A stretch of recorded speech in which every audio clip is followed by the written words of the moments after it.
이번 영상은 2023년도에 그 사회복지 관련된 그 정책의 처음부터 끝까지를 좀 말씀을 드리려고 그래요.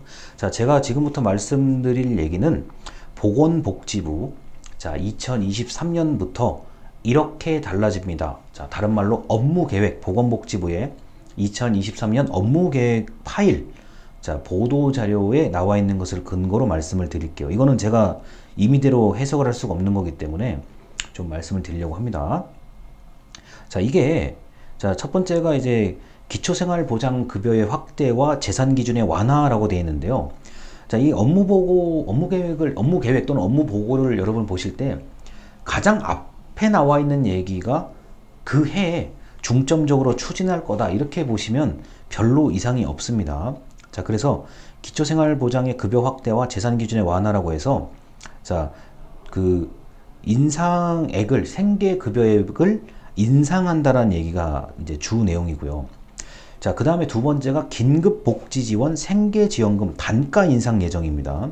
자, 그래서 경제적으로 취약한 저소득층에 대한 지원을 강화하기 위해서 긴급복지지원 생계지원을 단가를 인상한다라고 되어 있어요. 그래서 갑작스러운 위기 상황에 대응하기 위한 정부의 대책이고요. 자, 그 다음에 장애수당 단가 인사입니다. 자, 장애 때문에 추가적으로 비용을 좀 내야 되는 이런, 자, 추가적으로 비용을 보전하는 그 목적을 가지고 있는 장애수당 인상을 통해서, 자, 성인, 경증 장애인이요. 중증도 있지만 경증 장애인의 생활 안정을 지원한다는 얘기가 있고요.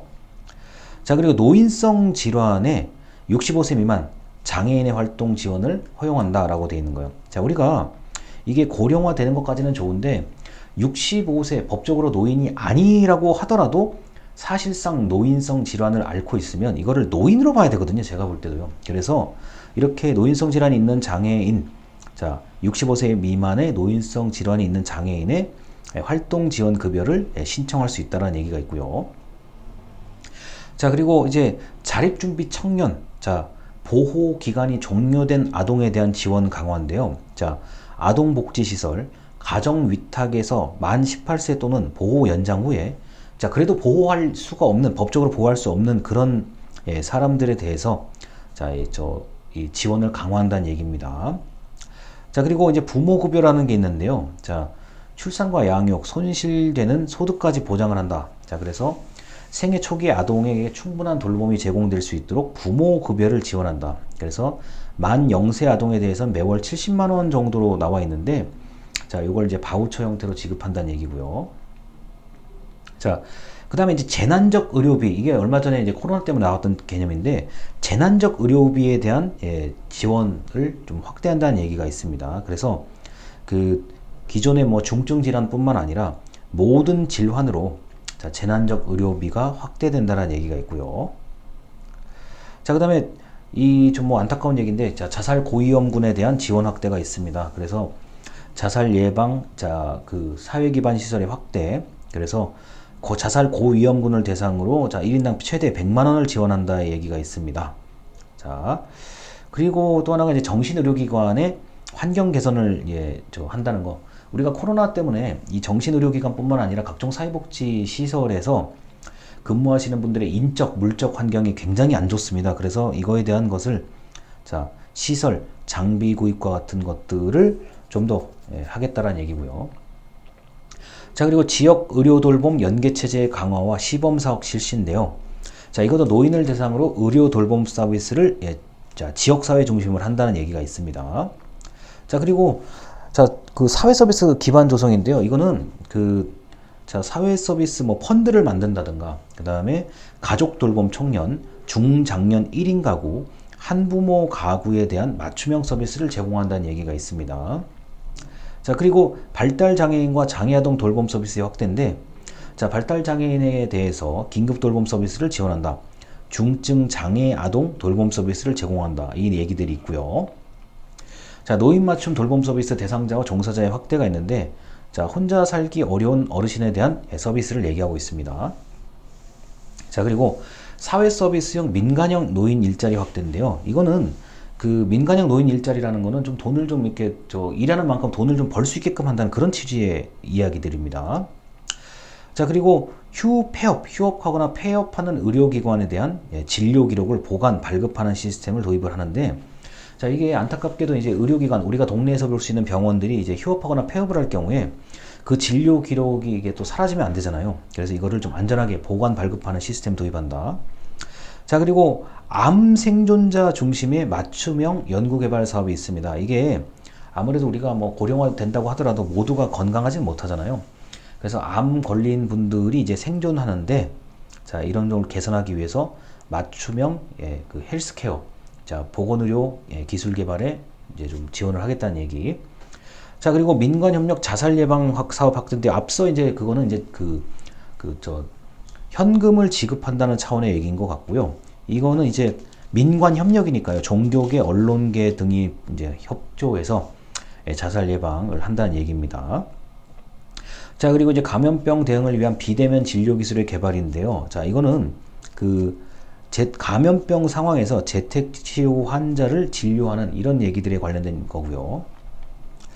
자, 그리고 신종 변종 감염병의 대유행을 대비해서 자, 항바이러스 치료제 개발을 추진하고 있죠. 그래서 이게 굉장히 시간이 많이 걸리는 것 같은데, 임상실험 등을 대상으로 바이러스 치료제를 개발한다.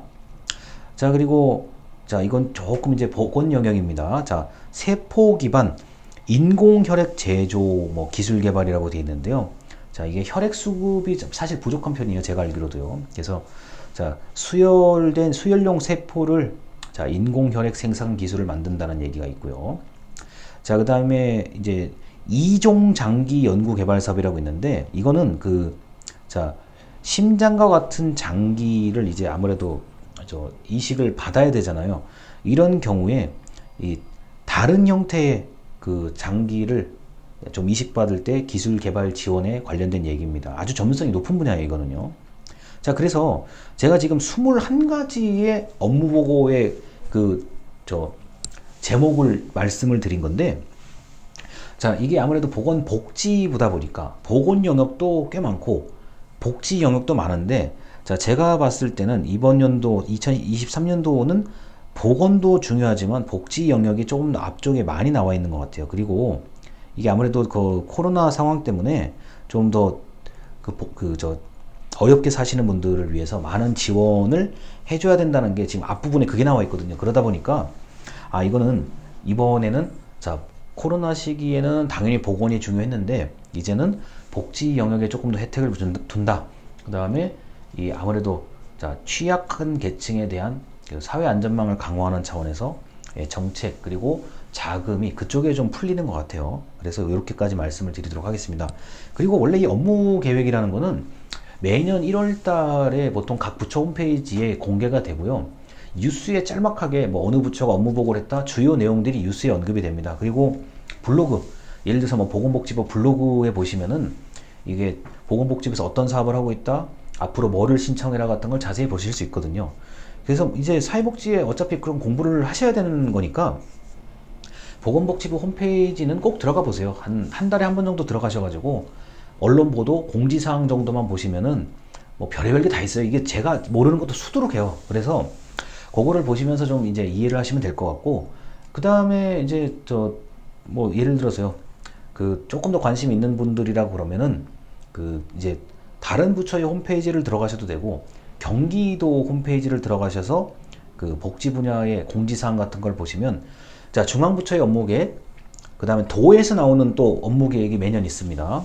그 다음에 또 그 아래 시군구 단위에서 나오는 업무계획이 당연히 있어요. 그거는 이제 무조건 대국민 공개를 해야 되는 거기 때문에 그런 얘기를 좀 눈여겨보시면 복지에 아주 도움이 될 거라고 봐요. 자, 일단 여기까지입니다. 감사합니다.